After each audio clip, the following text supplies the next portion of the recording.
Hello artists and welcome to the Clay Center Level E. Alright, so today we're going up. We're building the big three-dimensional things today. Had a goober of clay go everywhere. It had to go in the slip bucket. Okay, so let's see what we're doing today. So it says here on my sheet, here it is, it says I can roll a slab using the guides to the size I need. I can create and follow a plan.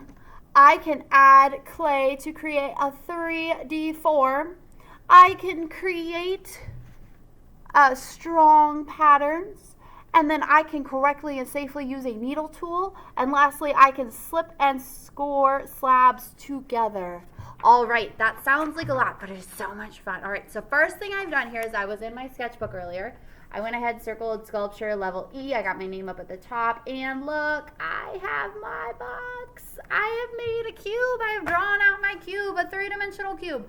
Okay, I went ahead. I've got my clay prepped from the clay bag. And let's get you tilted down here. So for this, I'm going to need a bit more clay than normal because one of the things that it says is that I can roll a slab using the guides to the size I need. So what we would have done before in level C is we would have rolled out our slab and then we would have used what we needed and then just made a new slab. But we're going to try to make it all from one slab because this means there are less likely to be air bubbles that get into my clay.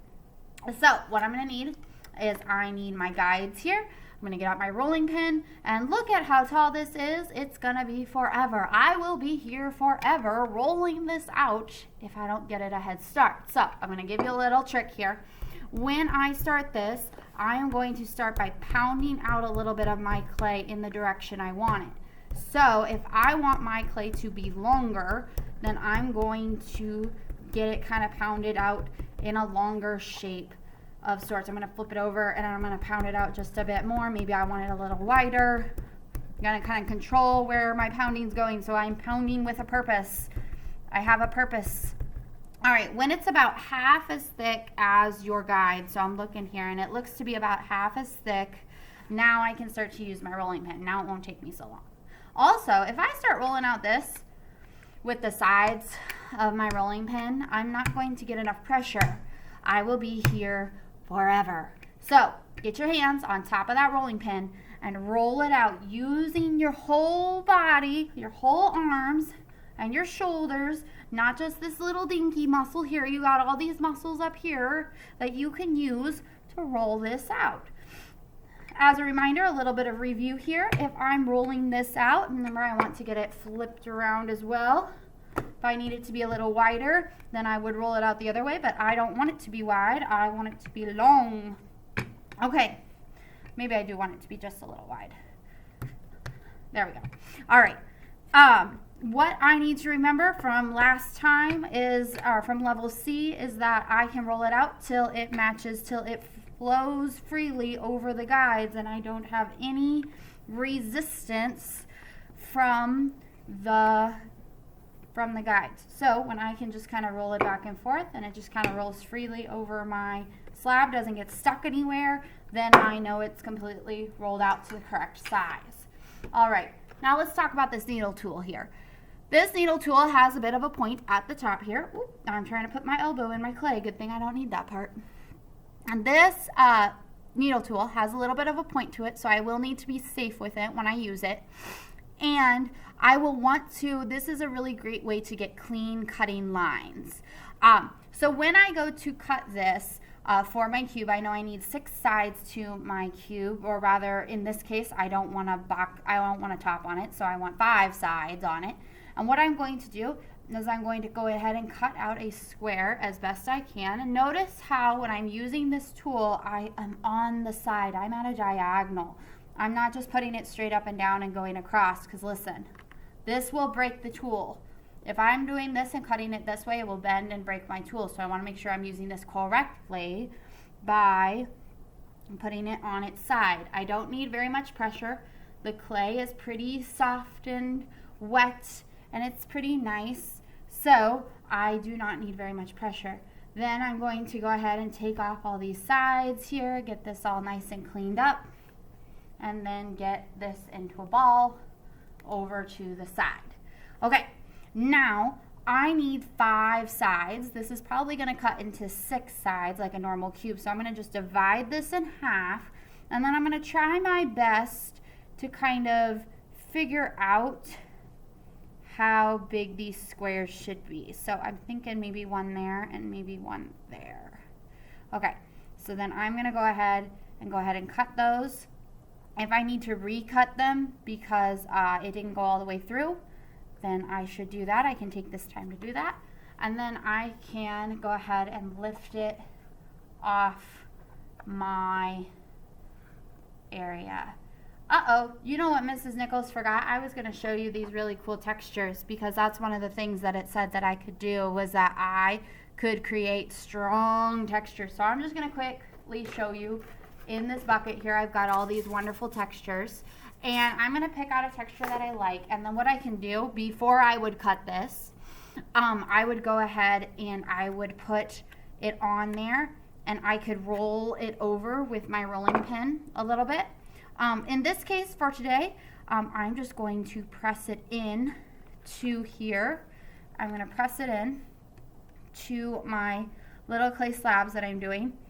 I'm going to make sure I get it pressed in there pretty good. I don't want to squish my slabs too much, but I do want to get that texture in there. And ooh, look at that texture. That's so gorgeous. But I could do that with multiple pieces.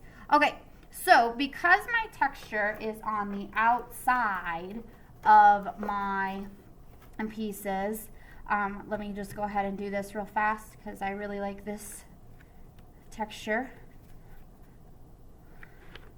There we go. 2 bubble sides, and I think a few more that are wavy sides. I should be able to see my texture fairly well. I should be able to see this texture fairly well. It works so much better if you don't cut it out first. Okay, so because I want the texture to be on the outside of my box, I'm going to flip them over. I'm going to put one in the middle, and I'm going to have one extra here. So I'm going to just put him off to the side. And I'm going to make sure that all of them are on the bottom. Now, I need to think about where all my slipping and scoring is going to go, because I am building up. I'm going to be measuring all of these to go up. And it's okay if they're not all the same size. That's fine. We'll fix that later. Okay, so I'm going to put one of my sides up and just kind of think here. Okay, I need to slip and score right on top here. Okay, so I'm going to grab that toothbrush, go ahead and get that slipped and scored, and then I'm going to put it on there to make sure that I'm doing this. I want to slip and score. I want to get everything scored first. So I notice that now it's the bottom. Okay, now I'm going to put this side up. Okay, I notice I'm going to need to score all of these sides over here. Like, this is where all the things are going to sit on. Okay, so now that I have slipped and scored that part, I need to revisualize where the things are going. Oh, look at that. I am going to need to slip and score right here and on this side. Okay, this is why I always check my work. Okay, here we go. Slip and score. I'm scoring some more. All right, I think I got those. So I'm going to just recheck it real fast. Those all look good. Okay, now I'm going to go ahead and put this one up and put this one on as well. And I want to show you something here real fast. Let's move the mat around. Look. This overhangs, and that's okay. Here's what I can do real fast. I can go on the side with my needle tool and just kind of eyeball it and kind of go right down and just get that extra just trimmed right off. I'll probably have extra from time to time. And then I'm going to go ahead and keep slipping or getting these things all scored up. So I notice that I'm going to need to score this side here and this side and the bottom. Okay, I think we have all those sides. Now, last side here. I'm going to kind of put this up again. Oh, there it is. Okay, now I see again I have another lip to kind of get off here. So I'm just going to kind of eyeball this and then just kind of slip it or cut it down here. All right, looks like it didn't cut quite all the way through. That's better. And then again, I need to score the sides. I'm keeping on checking my work. I want to keep checking to make sure I'm getting all the sides that I need to score, that I'm getting those scored. Okay, Then I'm going to check it one more time. Looks like I have that. Oop, I forgot one side here. I'm going to make sure. And then I would go ahead and slip everything. Okay, so here we go. I'm going to slip. I'm going to do some movie magic here so that I can get all of these slipped. All right, now that I have everything, I have all my slip on, I'm going to go ahead and get this first side on. I'm going to kind of squish it down. All right, I am going to do this again, and as I'm getting this side squished into there, I'm also going to squish the sides. I'm using all of my, I'm kind of figuring out where all my things are as I'm going, and I'm doing this really fast. You will probably go much slower than this.